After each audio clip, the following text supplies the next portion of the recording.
Number 7, the Honourable David Cunliffe.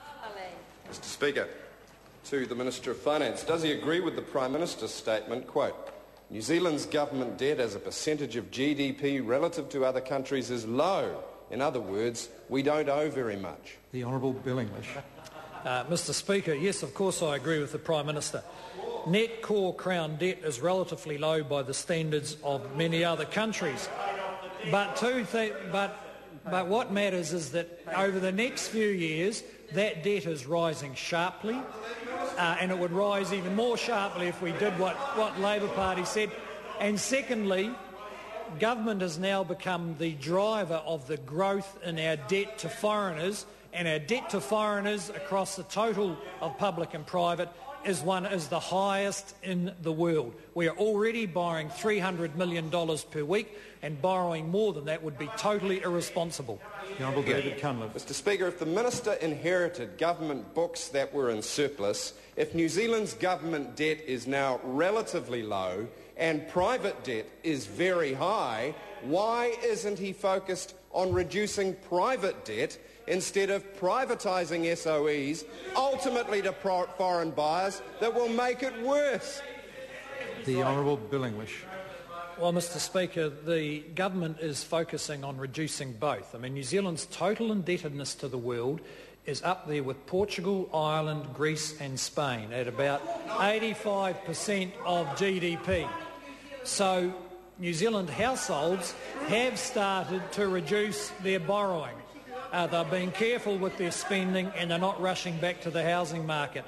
The New Zealand government needs to make the same effort as New Zealand households are making. Aaron Gilmore. Supplementary to the Minister. What measures of New Zealand's indebtedness are of most concern to overseas lenders, and how do we compare with other countries? The Honourable Bill English. Well, Mr Speaker, there's a number of ways of measuring our total indebtedness, but the one that gets used by those who lend to us, that is the people who lend us $300 million a week so we can pay for working for families, so we can keep our schools going and maintain our police. They use the measure of total indebtedness as a proportion of GDP. New Zealand's is 85%, along with Spain, Greece, Ireland and Portugal, which makes us among the highest in the world. A better level would be somewhere around 60% of GDP, which is about where Australia is, and internationally regarded as low risk. Honourable David Cunliffe. 90% of that total debt is private debt. Why is he, according to Professor Bowden of Victoria University, spin-doctoring public debt as a pretext for privatisation and savage budget cuts instead of fixing the underlying private debt problem?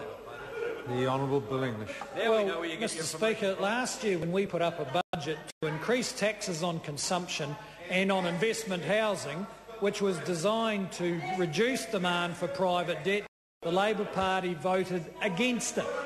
And the question just illustrates that the Labor Party believe, alone in New Zealand, that the government should go out and borrow as much as it possibly can and give it to anyone who wants it, and that amounts to responsible economic management. Well, I invite them to keep arguing that through election year.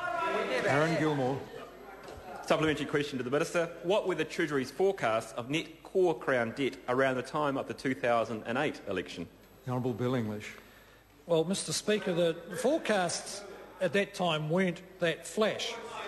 Forecasts showed net debt jumping to 26% of GDP, as well as a decade of deficits.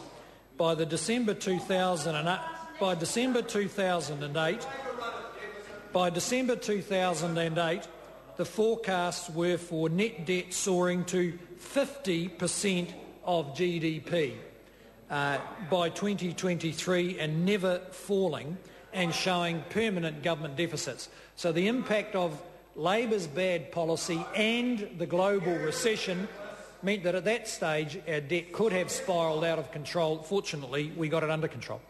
Honourable David Cunliffe. Can the Minister name any other OECD that appears to be headed for a double-dip recession? And if not, what is so special about his economic management? The Honourable Bill English. Well, Mr Speaker, I would suggest Australia. I mean, recent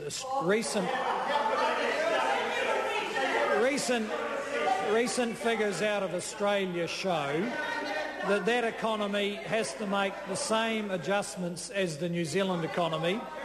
There's very high levels of household debt. Australians have decided they can't get wealthy buying houses off each other, and their consumer and housing markets are slowing down quite significantly. Question number